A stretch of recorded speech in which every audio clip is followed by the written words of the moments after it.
assistindo aqui a live do Conde. Quanta coisa pra gente falar hoje, hein? Fala sério. Agora eu vou poder soltar os cachorros. Eu tava num dia muito intenso. Fiz uma entrevista com a cientista política extremamente competente, Renata Dias Barbosa. Ela tá no cardápio do meu canal aqui no YouTube. Coraçõezinhos para todos vocês, saudações, muitas saudações. Dá até saudade, né? Eu sinto saudade. Pessoal, vocês são muito carinhosos. Eu agradeço bastante realmente a presença de vocês aqui. Aurenice, Ivone Jungs, Carolina Buquerque, Marcelo Lima. Muitos corações. Deixa eu vir aqui no YouTube pra ver quem tá aqui. Sandra Sena, Aquários, Lézélia Danta, Pedro Lula, meu querido. Que dias são esses, Pedro Lula Cândido? Sônia Isaura, Luiz Paulo Marim Pereira, Luciana Silva, Maria Amélia Nascimento, Andréa Fontenelle. É isso, Andréa Fontenelle? Eu perco às vezes isso, Andréa Fontenelle. Kelly Ribeiro, Ana Paula Paz, muita gente, nomes lindos, Cláudia Silva, adoro nomes, Roberto Matos, Gisela Guiar, Porto Alegre, que dia? Esse dia não terminou ainda, nós não vamos terminar com ele. Nós vamos fazer uma leitura desse dia para vocês. Hoje eu posso dizer que estou impregnado de duas leituras muito consistentes, importantes da cena política brasileira. Uma é da Renata Dias Barbosa, que é a cientista política, e a outra é do nosso querido Rogério Anitablian. Acabei de conversar com ele aqui, o nosso papo, Conde Anitablian, muito produtivo como sempre, ele trazendo muitas questões importantes para a nossa cena do comentário da política, da análise política no Brasil. Rogério é um leitor cirúrgico das situações, ele traz questões novas que a gente às vezes quase sempre não consegue enxergar, e ele, com o talento dele, ele enxerga essas coisas, coloca pra gente, e eu vou trazer teses do Rogério hoje aqui para vocês, porque elas são enriquecedoras e elas são nos deixam também perplexos. Então, muita coisa na cena nesse dia 21 de março de 2019. Ninguém esperava que isso fosse acontecer, né? Ninguém esperava que isso fosse acontecer tão cedo. Muita gente, muitas pessoas de esquerda céticas, não vai ser preso nunca, não sei o que, é preso. E aí, eu quero dizer para vocês o seguinte, não, eu vou dizer isso depois da musiquinha. Calma. E essa live só tá começando.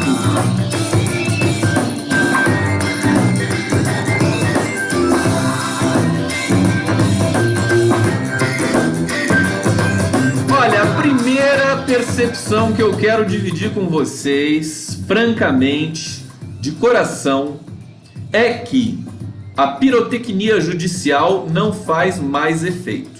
Esse é o título da nossa live, evidentemente, como vocês podem estar lendo aí no smartphone de vocês ou no notebook de vocês. Vocês estão vendo o notebook ou no smartphone? Fala pra mim, só pra eu ter uma estatística aqui. Note ou Smart? Hoje não tem charuto, Luiz Paulo. Hoje eu tô sem charuto. Amanhã, aliás, depois eu vou falar pra vocês, porque amanhã eu não vou poder fazer a live. Eu vou estar em São Paulo, uma coisa muito importante, depois eu digo para vocês, revelo o segredo e tal, as 7 chaves, mas não vou poder fazer. Tem também o programa com o Rogério Skylab, eu antecipei o programa com o Rogério Anitablian, que seria na sexta, nem teremos a Super Live também, excepcionalmente por uma razão muito mais nobre que vocês vão saber no futuro próximo.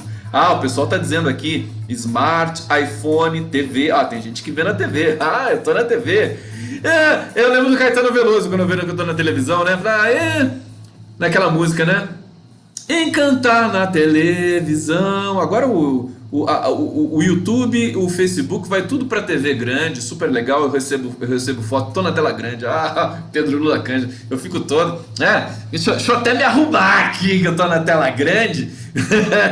Deixa eu dar uma desentortada aqui na coluna e vamos lá. Vamos começar a resenha, porque temos alguma coisa a dizer. Queridos, saudações, caras pálidas a todos vocês. Eu quero começar dizendo o seguinte. essa coisa da pirotecnia acabou. Satura. E não é nem uma questão da... Deixa eu arrumar a imagem aqui. Não é nem uma questão impressionista da sociedade, né, que não cai mais nessa conversa fiada, né, nessa coisa de gerar uma notícia galvanizante que recubra e tome conta de todo o noticiário, como cumpriu essa primeira função. A prisão do Michel Temer cumpriu. Ela desapropriou as manchetes de toda imprensa, progressista ou não. Você não tem mais Bolsonaro lá. Bolsonaro já sumiu do mapa. Mas ele já está voltando. Então veja, o que significa isso? Ninguém cai mais nessa pirotecnia. A imprensa está saturada já desse tipo de coisa, dessa ruptura do curso natural da história, que é essa tentativa, essa prisão do Michel Temer, que é assim... Conde, mas não tem que prender um cara desse? Tem que prender um cara desse. O problema é por que prender um cara desse. Tá? O problema é por que prender o Michel Temer e o Moreira Franco nessa altura dos acontecimentos. Para que eles estão fazendo isso? Nesse momento. O timing é muito calibrado demais, né? E aí a gente desconfia. E aí todo mundo desconfia. A cena geral, percepção que eu tive aqui... nas redes sociais, né, que é o meu grande termômetro, realmente, rede social, Facebook, Twitter, né? Todos vocês que estão me acompanhando aqui, vocês já sabem disso. Todo mundo já sabe que é cortina de fumaça. A prisão do Michel Temer. E aí faz uma diferença muito grande nas consequências pretendidas pela Lava Jato. Quem que está se lambuzando com essa notícia, tentando capitalizar ao máximo?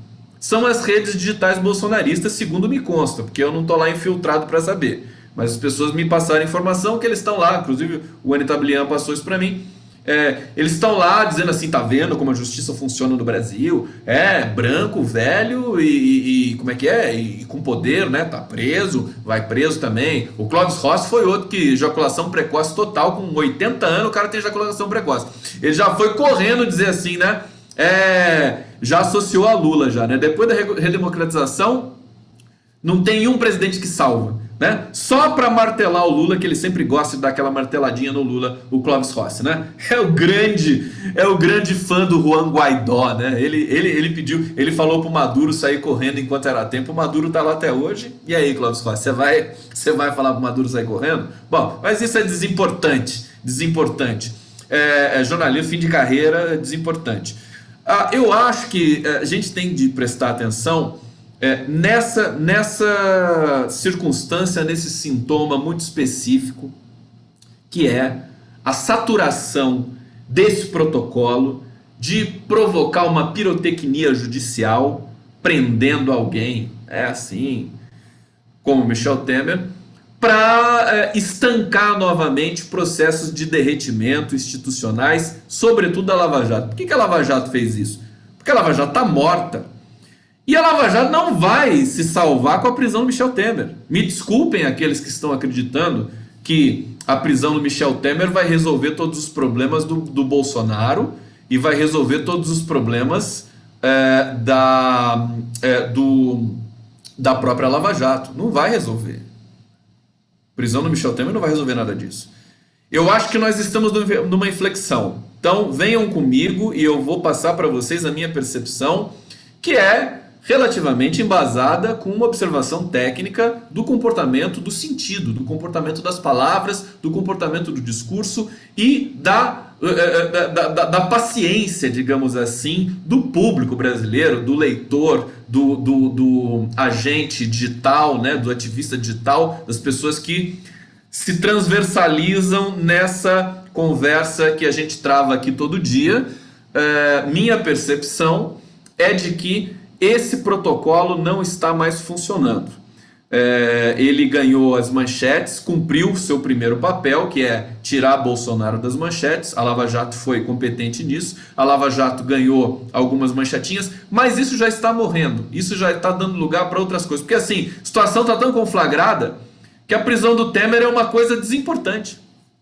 Temer é cachorro morto. Ele não é um agente político presente. Quem se preocupa muito com o Temer é a esquerda brasileira. Concorda comigo? A gente que ficou com o gostinho amargo do Temer. A própria Dilma Rousseff. Em vez dela comemorar, ela falar, viu, eu avisei, né? Não. Ela falou assim, eu quero ver a acusação. Por quê? Porque a esquerda, segmentos progressistas, eles são democráticos, querido. Nunca você vai encontrar um processo de vingança presente na esquerda, porque isso é paroxístico, você entendeu? A direita gosta de vingança, a direita gosta de pisar nas pessoas. A esquerda não. A esquerda pensa na sociedade inteira o tempo todo. Esse é o grande defeito da esquerda, né? Ela pensa na coletividade. Inclusive é por isso que a direita critica a esquerda, né? Que a direita pensa egoisticamente o tempo todo, só no umbiguinho, na família, nos amiguinhos, né? Não pensa a sociedade inteira, quer que a sociedade se exploda. E a esquerda não é assim. Por isso a esquerda é chamada de digamos, tomada por ideologia, idealização, né? Uma idealização social, e a direita é chamada de pragmática, mas é falso, porque na verdade nós estamos vendo hoje que quem é extremamente ideológico, na acepção máxima e vulgar da palavra ideologia, é a direita. Ela funciona à base de ideologia. E a esquerda funciona como? À base de uma sinergia social que tenta discutir questões que são importantes para a sociedade inteira, inclusive para o próprio adversário da esquerda. Isso é uma coisa que a direita não tem. A direita quer eliminar o seu adversário, essa ultradireita, e essa direita brasileira, que também não é ultra, mas que ela é, enfim, brutalizada, né? Ela é precarizada, né? Precarizada como a classe média brasileira e a elite brasileira. Então, saudando todos vocês, eu quero dizer que esse protocolo não vai salvar a Lava Jato. A Lava Jato continua cadavérica. Ninguém bota fé nisso mais. E também não vai salvar o governo Bolsonaro. O Bolsonaro está com a sua popularidade em queda livre. Eles fizeram essa articulação de prisão do Temer, e aí eu quero dividir já de cara a tese do Rogério Ntablian para vocês, que é uma tese bastante sofisticada e tem cifras assim. Não é nem conspiração mais isso. Na verdade, a gente já está evidente que o governo americano está diretamente envolvido com tudo que está acontecendo no Brasil, sobretudo com a Lava Jato. O Bolsonaro, o Moro, o Eduardo Bolsonaro, que é o nosso chanceler de fato, não é o Ernesto. O Ernesto Araújo é café com leite, viu, Ernesto Araújo? Chama o Paulo Guedes para consolar você, cantar Nana Neném para você. Você é café com leite, tá? Você é tutelado, você não manda nada. Se eu fosse você, entregava o cargo e ia viajar para Fernando Noronha lá, ficar quietinho lá, né? Até passar esse piti que você teve, esse chilique que você teve nos Estados Unidos aí. O chanceler brasileiro, Eduardo Bolsonaro, né? Junto com o presidente da República, o papaizinho dele, Jair Bolsonaro, Bolonsaro, como diz lá o glorioso Joe Bolton, e o Moro foram na CIA e foram no FBI. O que será que eles falaram na CIA, cara pálida? Foram lá falar, não, a CIA é legal, assisto o filme assisto o filme, é legal, cara. Será que eles foram falar isso na CIA?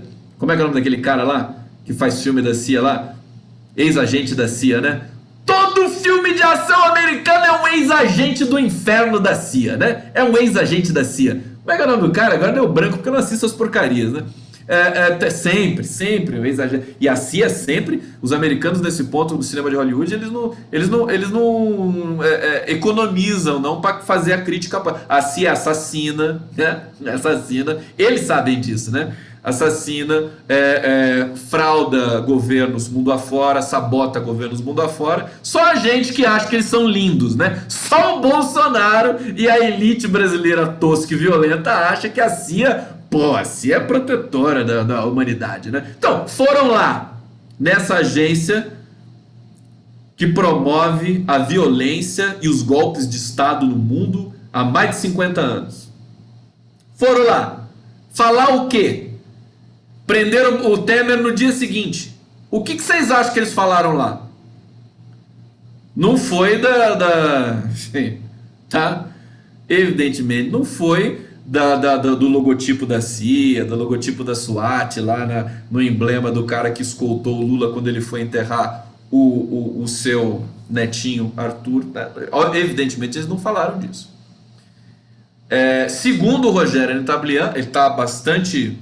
A suspeita é muito grande que eles tenham realmente dito que era preciso fazer uma ação mais contundente para poder gerar alguma energia residual de manutenção política desse governo moribundo do Bolsonaro. O Bolsonaro voltou dos Estados Unidos depenado pela realidade concreta de que ele foi lá falar mal do povo brasileiro, né? Cuspiu no povo brasileiro, representou muito bem a classe média brasileira e a elite brasileira que gosta de cuspir no povo brasileiro.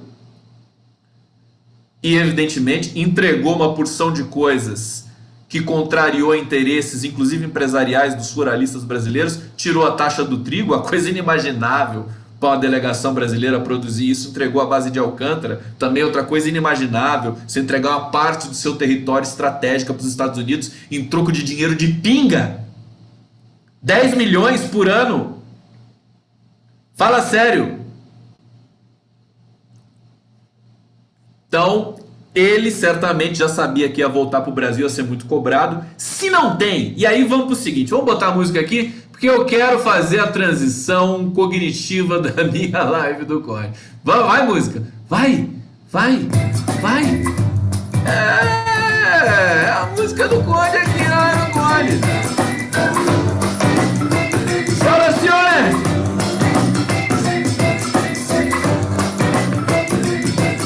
Lula livre.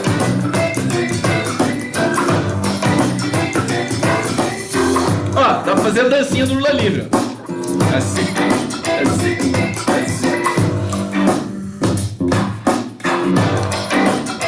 Então, o efeito concreto é tirar o Bolsonaro das manchetes. Vamos especular com o Conde um pouquinho? Tudo bem com vocês? Leonida Castoldi. Bolsonaro comprou o trigo do Zé Lá também. Marlos Pessoa, o foco é Lula. Eu acho que sim, concordo com você, Marlos, mas eu acho que a situação, ela tá bastante complexa, viu? São muitas variáveis na cena. Obrigado, gente que falou onde assiste a live do Conde, na tela grande, no celular.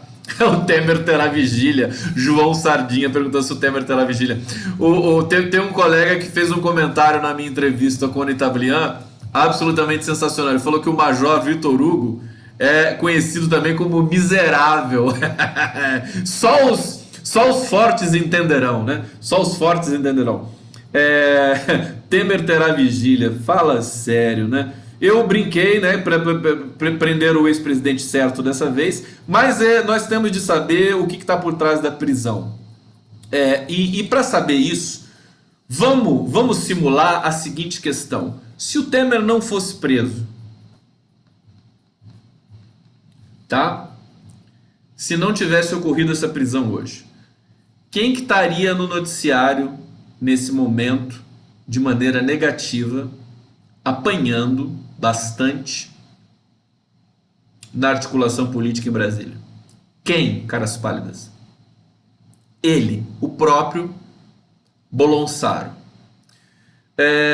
Isso faz uma diferença muito grande. É um governo que governa por manchetes de jornal, né? Isso, veja, eu estou entendendo que esse protocolo se esgotou. Eu acho que amanhã a gente vai ver quem são elas. Porque eu entendo que o Temer é desimportante. É como se prendesse o Paulo Preto. Temer, decorativo. Claro que nós temos de zelar pela legalidade da prisão, inclusive do nosso inimigo, que é o Michel Temer. Mas ele é desimportante. As pessoas não estão mais querendo saber do Temer. Só se nós, da esquerda, caímos na armadilha de ficar celebrando a prisão do Temer o tempo todo. Então, a Lava Jato fracassou. Ela não vai conseguir produzir a energia política que ela quis produzir para voltar a ganhar adesão da população brasileira. A Lava Jato ficou desesperada. O Deltan Dallagnol ficou totalmente perplexo com a falta de apoio da população para a Operação Lava Jato, porque eles convocaram, a Joyce Hasselmann convocou, manifestação em Brasília, foram 50 pessoas. Tá? Então o efeito, já percebi hoje que o efeito não... Vamos ver amanhã no noticiário, mas o efeito não foi conquistado. O Temer não vai ficar dominando o noticiário ad infinitum, não. Né? Vai precisar ter muita criatividade, né? O Temer vai ter que ficar doente, né? Para ficar nesse lenga-lenga de noticiário. Porque se for simplesmente prender o Temer e fim de papo, pode esquecer que a Lava Jato continua desmoralizada, ela continua desmoronada, caiu totalmente no crédito da população brasileira, assim como o Bolsonaro. A popularidade do Bolsonaro despencou, nós vamos ter pesquisas agora mais frequentes sobre isso, e um presidente que acabou de assumir sem popularidade nenhuma, ele não vai aprovar absolutamente nada. E aí nós podemos perceber que tudo isso que está acontecendo em Brasília nesse momento, porque o momento é conflagrado, viu gente? O momento é perigosíssimo. Nós estamos talvez no momento mais tenso do governo Bolsonaro desde o início. Nós temos em Brasília uma situação de guerra de poderes. Poder legislativo versus o poder judiciário. Isso já estava posto, mas agora atingiu níveis insuportáveis. E a prisão do Temer veio para tentar estancar, né, um dispositivo deliberado da Lava Jato de acelerar um protocolo de prisão que talvez demorasse muito tempo, para ganhar o noticiário, para tentar ganhar algo de... Mas está evidente, é evidente como um copo d'água, né? Uma coisa assim que você não consegue ter dúvidas. É por isso que eu acho que vai ter um efeito contrário, vai ser inclusive pior do que não ter efeito. Vai ter um efeito contrário na Lava Jato, que vai ficar mais desmoralizada ainda por usar um artifício baixo e promíscuo para tentar ganhar novamente espaço político. O legislativo, com todos os defeitos que nós sabemos que ele tem, é heterogêneo, não é facilmente domesticável por nenhuma força política, nem pela esquerda nem pela direita. Talvez esse é um dos princípios desse sistema que ganhou o mundo, o parlamento. Todo país tem seu parlamento, não importa se o país é parlamentarista, se o sistema é parlamentarista ou presidencialista, mas todo país tem seu parlamento, todo país tem sua Câmara, e esse aglomerado de deputados e senadores é o respiro de fato da democracia. Quando você tinha ditadura militar, queridos, queria lembrar vocês disso, né? O brasileiro sentia a falta de ter representação popular e eleição direta.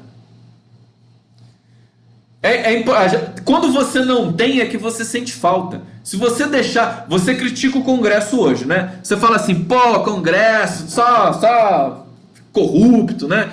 Tal, Senado também, Renan... Aí você cai naquele nheco-nheco aí, lugar comum, que todo mundo fala, só clichê, né? Você fala isso. Mas fica sem pra você ver como é que é. Como é que a vida fica mais difícil. Não é trivial. Então, eu estou prevendo, estou entendendo que essa prisão do Michel Temer, ela não vai cumprir o seu papel de diversionismo e de turbinar novamente a Lava Jato ao governo Bolsonaro. Não, o governo Bolsonaro e Lava Jato estão em queda livre. Tá? E aí resta saber, porque as pessoas que ficam acuadas... se tornam mais violentas. Foi exatamente isso que eu falei na live de ontem. Vocês se lembram? As pessoas, o bolsonarismo acuado, ficam violentos. Qual que é o sintoma dessa violência? A prisão do Temer. A prisão do Temer. Veja, é catártico. A gente comemora a prisão do Temer, porque ele é um cara que merece estar preso. Ele deu um golpe. Ele é um traidor. Certo? Mas as circunstâncias, a legalidade da prisão, tudo isso é discutível. E evidentemente está sendo usado como pirotecnia. O Lula já deu a sua declaração, já disse que é pirotecnia, e eu estou usando também essa compreensão para trazer essa leitura para vocês, para a gente não ficar escravizado, e eu acho que nós não temos esse risco de ficar. Dessa vez realmente eu tenho dito o seguinte, deixa eu botar uma música aqui para fazer a transição para vocês.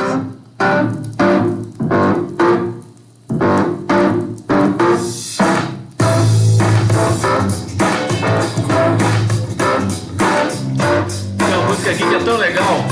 Deixa eu ver se eu acho aqui. Deixa eu ver esse aqui.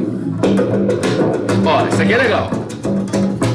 Vou botar um pouquinho essa música e vamos passar para a sequência da nossa resenha aqui nesta live do Conte. Eu tenho dito que a análise mais estrutural que eu gosto de fazer da cena pública brasileira política, que tem a ver com semiótica, que é justamente a paralisação da história, né? Nós estamos sofrendo processos de truncamento e paralisação do curso natural da história, do processo democrático. Isso não é tão incomum assim, mas no Brasil ganhou ares de protocolo estabelecido. Prisão do Temer é só mais um capítulo disso. Então nós vemos, por exemplo, Dilma Rousseff, reeleita. Você tem um processo de estrangulamento do governo da Dilma Rousseff até culminar na ruptura total democrática com auxílio da imprensa, com auxílio da sociedade conservadora brasileira, mentirosa, propagadora de fake news, sem caráter, o impeachment sem crime da Dilma Rousseff e o golpe. Ruptura. O golpe... E aí o Temer vai e começa a produzir novos mini-golpes e novas rupturas dentro do golpe, como a reforma trabalhista. Tenta aprovar a reforma da Previdência, não aprova. Aí você tem uma outra paralisação da história, que é a prisão do Lula. Você, de novo, você interrompe um processo de conscientização política da população que vai absorvendo a rotina daquilo que se discute no país. Prisão do Lula foi outro golpe, outra ruptura, outra interrupção do processo. Tentem seguir o meu raciocínio aqui, que daqui a pouco eu termino. Aí você avança, aí a história volta. Ela volta. Depois da ruptura, ela volta a acontecer. As pessoas voltam a conversar, você volta a ter massa crítica, elas vão conversando umas com as outras, o noticiário vai se desenrolando, coisas vão acontecendo e você volta a ter um tecido da história, que vai levar a algum lugar que a gente não sabe qual é, mas volta a ter um caminho. Volta a ter um caminho. Aí o que acontece? Esse caminho, ele é perigoso para os golpistas, é perigoso para o mercado financeiro, porque esses dois elementos, golpista e mercado financeiro, eles são ahistóricos, eles são anti-históricos. Eles não gostam de disputar a hegemonia jogando o jogo jogado. Eles gostam de impor por decreto a vontade deles. Esse é o princípio do governo Bolsonaro. Impõe tudo por decreto, não discute nada, né? Bom, golpe, prisão do Lula, aí você vai ter outra ruptura muito forte, que é o não respeito pelo STF, pelo TSE, do direito do Lula ser candidato a presidente da República porque ele ganhava no primeiro turno. É outra ruptura. Aí você tem o Haddad. No primeiro momento que o Haddad começa a fazer sua campanha, ele vai ganhando novamente espaço político, vai fazendo humildemente a sua campanha pelo país, levando o discurso do Lula e o discurso dele próprio, evidentemente porque ele é o cabeça de chapa candidato, uma tensão muito grande, aquele impasse de saber se a Manuela era a vice do Haddad ou vice do Lula, né? Momento que todos nós vivemos juntos. Um drama pelo Brasil, com a prisão arbitrária do Lula ali contínua, a necessidade do Lula sair de cena. Então, mas tudo isso estava acontecendo dentro de um processo articulado histórico, novamente. E aí eles tiveram de fazer novamente uma ruptura, que foi aquele disparo em massa de fake news na véspera das eleições, para poder novamente truncar a história que determinou naquele momento então a vitória do Bolsonaro, a derrota da Dilma Rousseff no Senado em Minas Gerais, a vitória do Witzel no Rio de Janeiro, a vitória do Major Olímpio em São Paulo para senador, enfim, do Zema para governador de Minas Gerais. Do Dória não, porque o Dória já ia ganhar de qualquer jeito mesmo. Mas ele foi beneficiado também, porque o França poderia ter ganho se não fosse esses disparos, porque o Dória também jogou baixo nessas eleições. Então, o que a gente tem? Uma sequência infernal de rupturas históricas, deliberadas, e a prisão do Temer é mais uma. A Lava Jato é exatamente isso. Ela é um elemento colocado... não tem nenhum compromisso com o combate à corrupção nenhuma. Isso é fraudulento. Ninguém mais engole isso da Lava Jato. Ela é só um elemento para ficar paralisando o processo histórico que se desenrola em todas as sociedades, e essa prisão deve não. Só que, agora então musiquinha para eu falar o pulo do gato para vocês. O pulo do gato. O pulo do gato. O meu gato pulou aqui mesmo. Ele acabou de pular.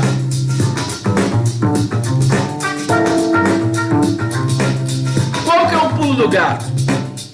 É que todo processo, mesmo que ele seja fraudulento e sabotador, tem uma hora que para de fazer efeito.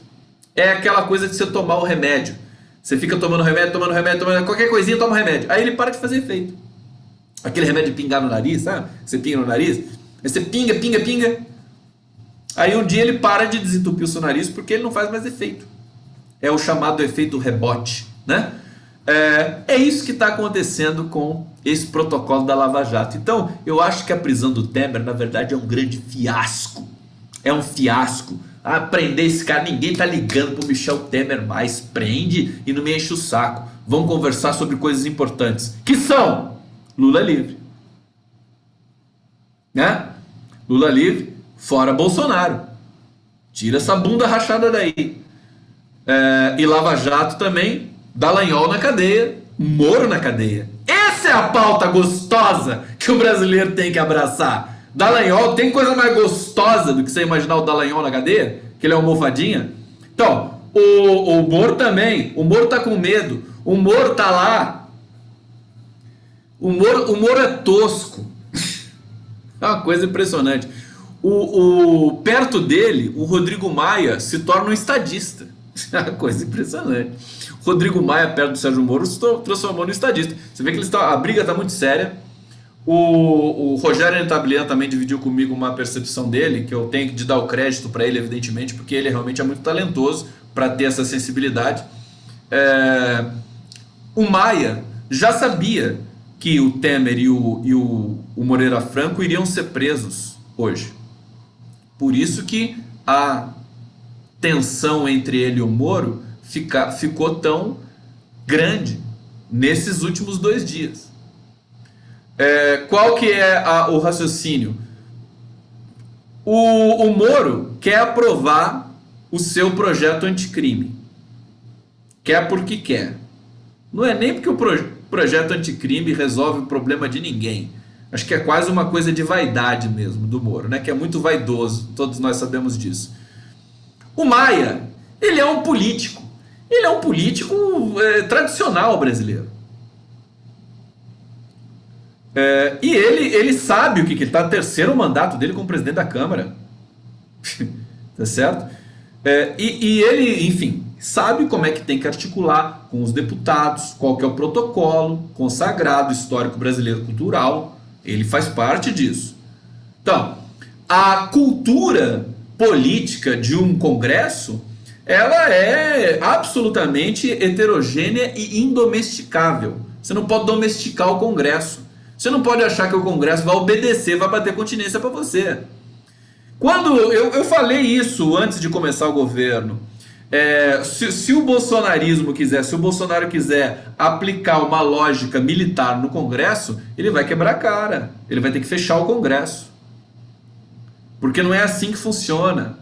O quebra-queixo da disputa política tem que ser feito com argumentação, tem que ser feito com convencimento, com contradição, com contraditório. É difícil, não é mole você fazer o embate político, é discurso, é você ir na plenária, você fazer seu discurso, você ganhar espaço. O Major, o Vitor Hugo, vulgo miserável, né? o líder do governo na Câmara, ninguém reconhece o Major Vitor Hugo como líder de nada. Ninguém. Quando a imprensa ainda cita o nome do Major, o líder do governo Major, fica até vergonhoso, eles nem usam mais isso. Quem acabou ganhando a liderança do governo no grito, se autoproclamou líder do governo na Câmara, foi a Joyce Hasselmann, que também não está lá essas coisas não.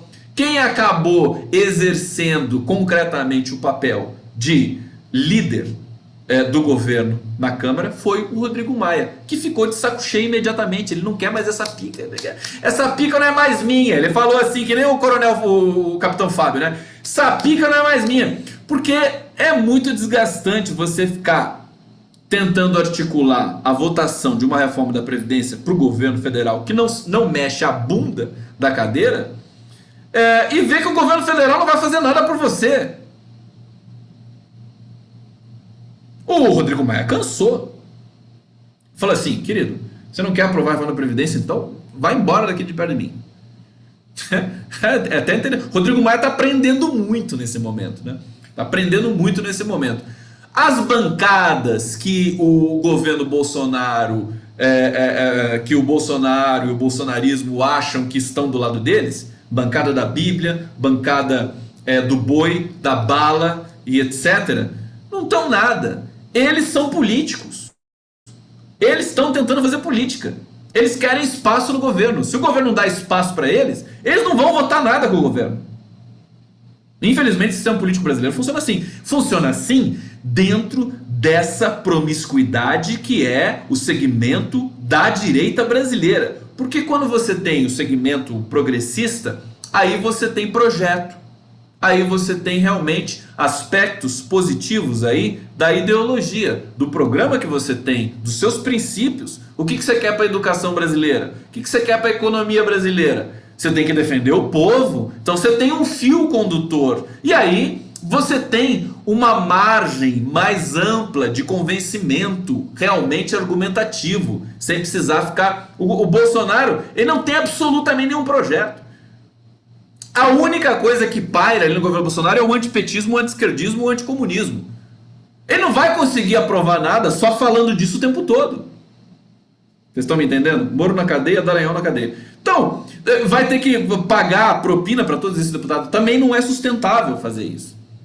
Também não vai dar certo, estrategicamente, o governo. Então, o que está no horizonte? Quer dizer, o governo totalmente desgastado, popularidade caindo no ralo do Bolsonaro, Lava Jato sem empatia mais com a população brasileira, ninguém engole mais os protocolos da Lava Jato. Essa prisão do Temer, eles vão ter, se quiser fazer o Temer render do ponto de vista da ruptura histórica, para impedir o adensamento da causa Lula livre, da causa pela democracia, do Marielle Vive e das investigações da isso é irrefreável, queridos. É irrefreável. As investigações sobre Marielle não vão parar agora. Tem pressão interna, pressão doméstica, pressão internacional. A própria Fox News interpelou o Bolsonaro perguntando a Marielle da ligação dele com as milícias do Rio de Janeiro. Ele não soube responder também. Simplesmente refutou a pergunta. Ele fez o diversionismo habitual dele ali, né? Inclusive, na verdade, quando ele respondeu para a jornalista Shannon Bream da Fox News, ele falou assim: eu não tenho motivo para mandar matar a Marielle. Se eu fosse a Shannon Bream, eu perguntaria para ele assim: não, o senhor tem motivo para matar quem? Então, já que o senhor acha que a questão não é dizer que é um absurdo você mandar matar uma vereadora porque você não gosta dela. Era isso que o Bolsonaro teria de ter a resposta correta. Era, ele disse: não, eu sou contra a violência, é inadmissível. E quem promoveu e foi o mandante desse assassinato, dessa execução, tem que ser severamente... Não, ele não falou isso. Ele falou assim: eu não tenho motivo para matar a Marielle. Na Fox News, em plena imprensa americana, ele simplesmente deixou aberto o pressuposto de que se ele tivesse alguém que tivesse um motivo para matar, ele mandava matar. Simplesmente isso. A linguagem não é fácil, viu? Não é fácil. E aí eu quero dizer para vocês o seguinte: O Bolsonaro sabia que voltando para o Brasil ia enfrentar muitas dificuldades, sabia que a imagem dele ficou péssima para o brasileiro nos Estados Unidos, né? Porque mesmo com a imprensa protegendo, a imprensa hegemônica, a Globo, a Record, protegendo aí essa visita aos Estados Unidos do Bolsonaro, ficou evidente, porque as pessoas têm WhatsApp, as pessoas têm internet, têm celular, agora todo mundo já vê o que está rolando, do vexame e da vergonha, com relação à visita do Bolsonaro nos Estados Unidos. Então, ele sabia disso, e eu acho que toda essa movimentação, como diz o Anitablian, ele fala da reunião com a CIA, estar conectada justamente também com essa prisão que veio do Bolsonaro acelerada, do tipo, eu preciso dessa prisão para dar uma arrumada aqui, fazer uma freada de arrumação. Mas vamos comigo, eu estava fazendo uma brincadeira com vocês, deixa eu só subir o som mais um pouquinho aqui, e daí eu faço a brincadeira com vocês.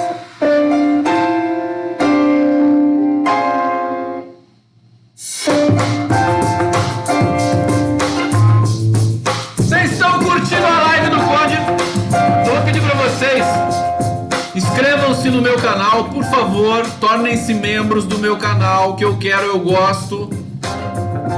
Sigam-me no Facebook, já estamos com 18 mil no Facebook. Vamos lá, o YouTube vai passar o Facebook daqui a pouco, hein? O YouTube tá indo já para 13.400, acho. Vamos lá, inscreva-se no meu canal. Qual que é a brincadeira que a gente tem que fazer, né? Eu tava começando a fazer, só vou amarrar essa questão. Se não tivesse sido preso o Temer hoje, as manchetes estariam com o Bolsonaro, com a desarticulação no governo, que era o que eu cobri hoje na manhã, na madrugada, que eu fiz a abertura do site Brasil 247, com as edições ali das reportagens mais importantes do dia. É o Bolsonaro desarticulado, é a briga do Sérgio Moro com o Rodrigo Maia, é a CPI da Lava Toga no Senado, é o o Davi Alcolumbre sendo pressionado por redes sociais e por integrantes da própria base do governo para abrir a CPI da Lava Jato, a CPI da Lava Toga. Eu devia chamar CPI da Lava Jato mesmo, negócio de Lava Toga. Toga, que não sei o que. É a Lava Jato que produziu muito desvio de conduta técnica judicial no Brasil. Tem que fazer CPI da Lava Jato. Mas enfim, eles querem fazer da Lava Toga, né? Porque realmente o sistema Poder Judiciário brasileiro está numa grande crise. Uma grande crise, está acuado e a guerra não é trivial. O que eu acho interessante, deixa eu até chegar mais perto aqui para vocês e daqui a pouco a gente vai ter a música. O que eu acho interessante é que tanto o PT quanto o Lula, eles estão fora dessa baixaria política, institucional que está em curso no Brasil.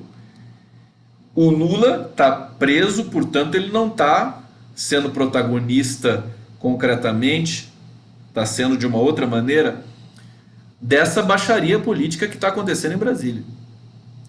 O PT, por sua vez, está fazendo o que sempre fez, está fazendo a política, está produzindo a campanha com muita lealdade ao Lula. É muito bonito você ver a lealdade que o PT tem ao Lula. Ninguém esqueceu ninguém. Isso é muito bonito, né? Isso tem a ver com o povo brasileiro também, por isso que o povo brasileiro está com Lula. Produzindo e se movimentando, a Fundação Perseu Abramo também, o Instituto Lula, todos em uníssono produzindo uma campanha densa, nacional, internacional, em prol da liberdade do Lula, o que dá muito trabalho e precisa de muita articulação política. Então, isso vai ficando para o leitor, para quem está observando a cena pública brasileira, isso vai ficando cada vez mais evidente que o PT foi vítima de um processo de ruptura institucional democrática e que ele continua sendo a garantia da democracia. E que esses golpistas, um segmento golpista já foi eliminado por inércia, que é o PSDB. O PSDB morreu. Ele vai trocar de nome e vai deixar de existir. Extinto o PSDB. Já morreu por quê? Porque é golpista, porque está associado, porque o povo não gosta mais. O povo caiu na conversa, o eleitor brasileiro caiu na conversa do bolsonarismo por questões que transcendem a mera filosofia que a gente possa entender nesse momento, né? É uma coisa assim realmente que nós temos de ter a humildade de admitir que não dá para se entender completamente o fenômeno do bolsonarismo, do fascismo bolsonarismo no Brasil. Vai ser preciso tempo histórico para a gente compreender isso. E aí nós vamos fazendo associações de sentido de enunciados com relação à crise de um lado, a crise, a divisão, porque o bolsonarismo está dividido. Na verdade, o bolsonarismo está se juntando com o lavajatismo nesse momento, porque eles não são as mesmas coisas. Isso são interesses muito difusos e contrários. Não vai dar certo. Vai ser a implosão final dos dois segmentos, das duas vertentes. Mas a gente vê a crise de um lado e a gente vê o segmento da esquerda progressista simplesmente produzir aquilo que ele sabe produzir, que é a política, que são propostas para o país, e que são debates públicos sobre a sociedade brasileira. É simples. Não tem fórmula mágica para você se estabelecer como opção política. Você tem que produzir qualidade. Tem que produzir qualidade de discussão política.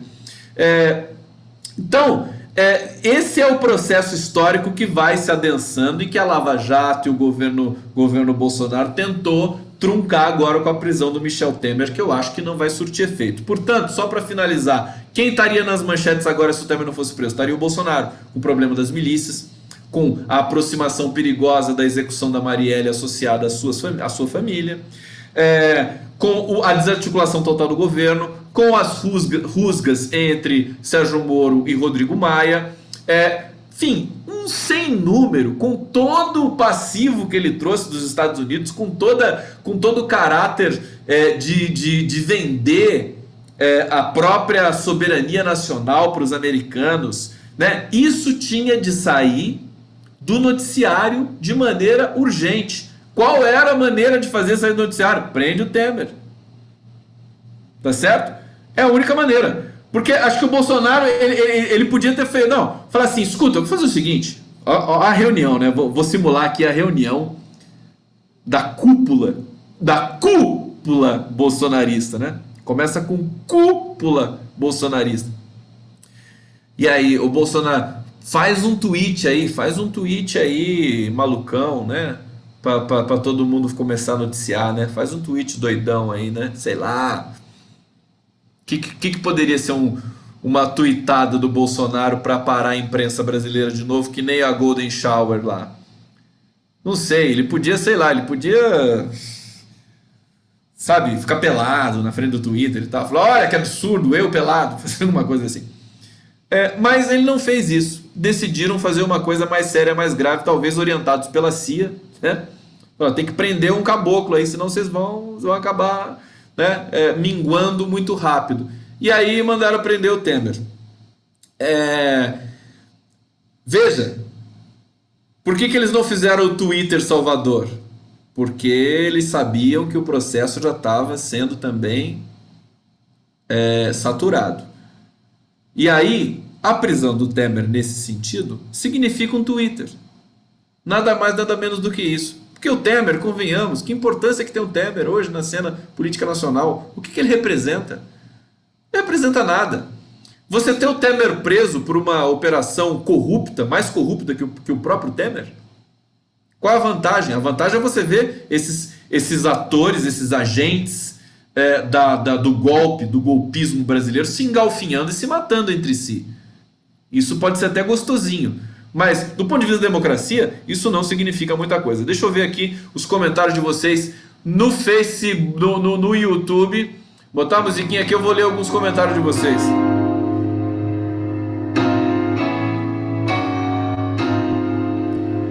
Olha só, pessoal, lembrando da Dilma Rousseff. O Moro deve estar enlouquecido pela visita dos juízes hoje ao Lula e à vigília. Eu também acho. 12 juízes foram visitar o Lula hoje, desembargadores, emprestando realmente a solidariedade à causa do Lula livre. Isso também é muito importante. Quem disse isso aqui foi a Maria Margarida Genro Moser. Beijo para você, Maria Margarida. Vamos ver aqui. Cópula bolsonarista, Sandra Albernaz. Muito bom trocadilho. Vamos ver. O Zé de Abreu. Eu quero ver a declaração do Zé de Abreu. O Zé de Abreu já falou sobre o Temer? Daqui a pouco ele vai falar. Ele deve ter falado já, né? Dilma Guerreira. A Dilma foi... Ela tá na Espanha, né? Ela publicou, na verdade, um livro. O livro sobre o golpe, a série sobre o golpe do Instituto Declatra, do meu amigo Xixo Wilson Ramos Filho, que escreveu um artigo maravilhoso que está no Brasil 247 agora sobre a prisão do Temer. Leiam o artigo do Xixo. O artigo do Xixo também está no meu Facebook, porque eu achei importante demais. Então estou compartilhando com vocês. A Dilma estava lá, ela deu o livro que é editado pelo Xixo, pelo Wilson Ramos Filho, ao ex-presidente da Colômbia, Ernesto Samper. Em resumo da ópera é que Dilma Rousseff, Lula, todo o PT, eles continuam gozando de extremo prestígio internacional. Eles são considerados por nós brasileiros, na verdade, na sua maioria, porque a gente sabe que o Lula ganharia a eleição no primeiro turno, como os grandes guardiões da civilização brasileira. Desculpa eu falar isso. Eu sei que tem muito filósofo isentão da USP que não gosta, né, dessa sacralização do PT, e não é uma sacralização, é uma constatação. Uma constatação. São guardiões da democracia, sabem perder, sabem o que é alternância de poder. Eles só estavam ficando mais no poder porque você não tinha opção, estavam ficando mais no governo. Quem que vai? O Aécio? O Alckmin? O Serra? Essas eram as opções para fazer alternância de poder com o PT? Não deu, não rolou. Então, a gente realmente não pode, nós não podemos nos subestimar a si mesmos, tá?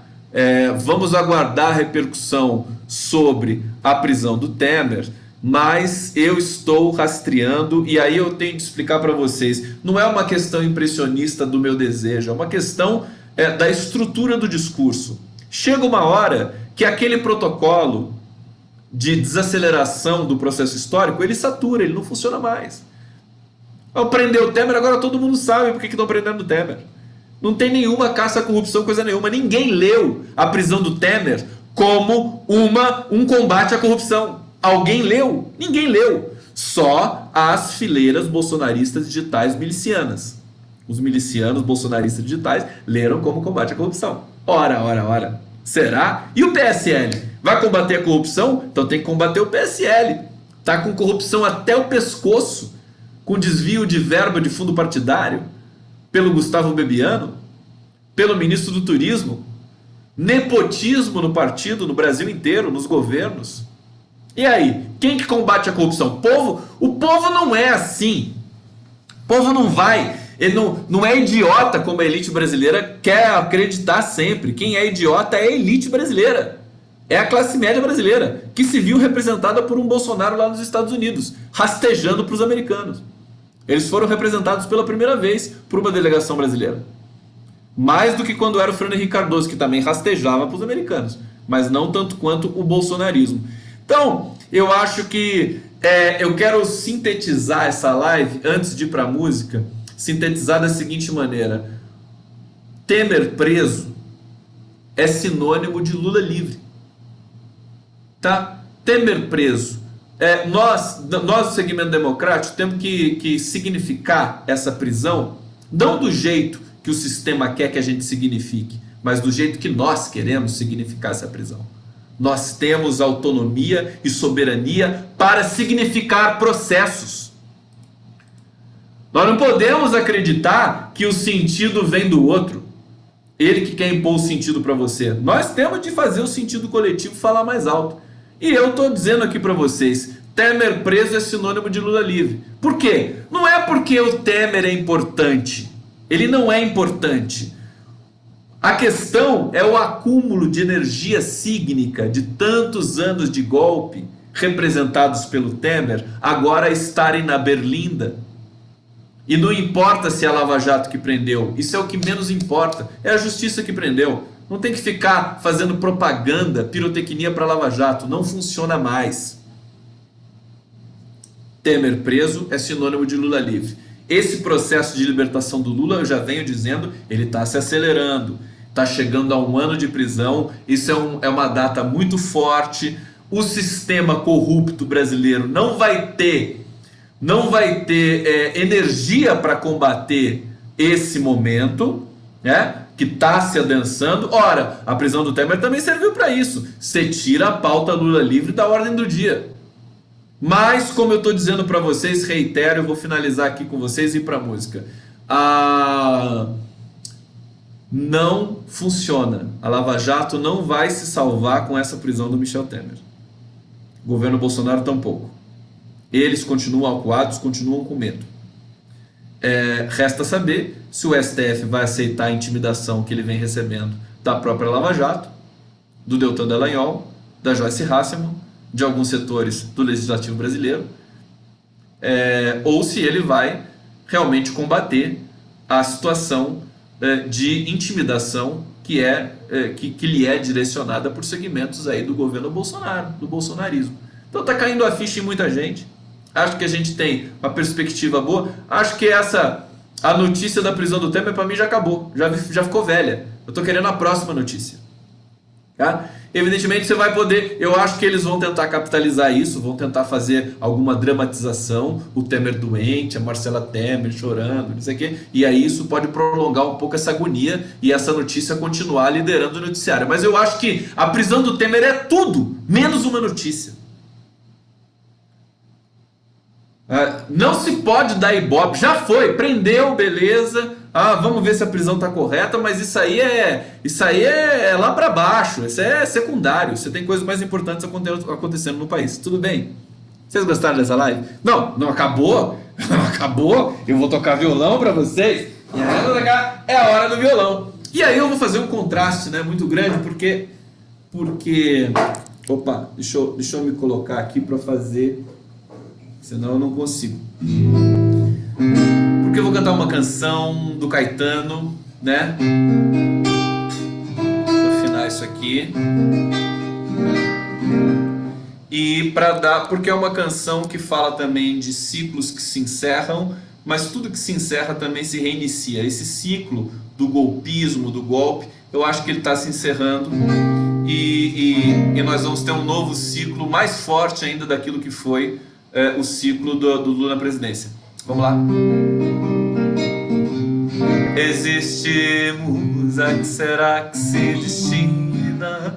Pois quando tu me deste a rosa pequenina, vi que és um homem lindo e que se acaso assina, do menino infeliz não se nos ilumina, tampouco tuva-se a lágrima nordestina, apenas a matéria viva era tão fina, e éramos olharmos intacta a retina, a cajuína cristalina e Teresina.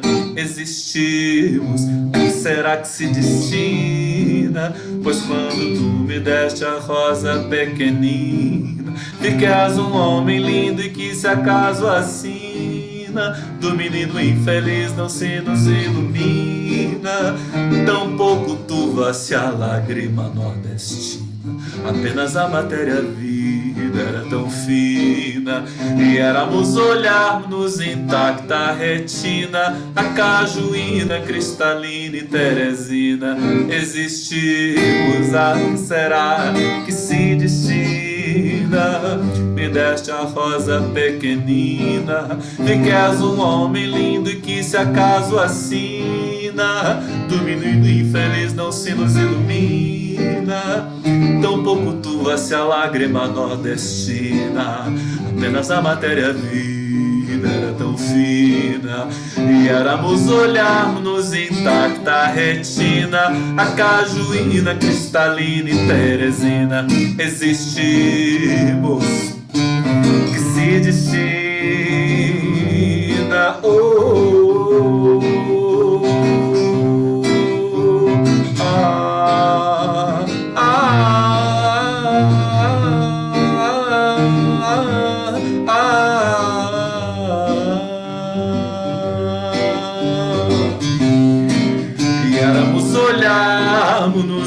Intacta retina, a cajuína, cristalina em Teresina. É isso, muito obrigado. Mais uma live do Conde. Valeu a presença, valeu os compartilhamentos, valeu as inscrições. Muito obrigado. Dia intenso, dia denso. Vamos com tudo. A democracia é nossa. E até a próxima. Valeu.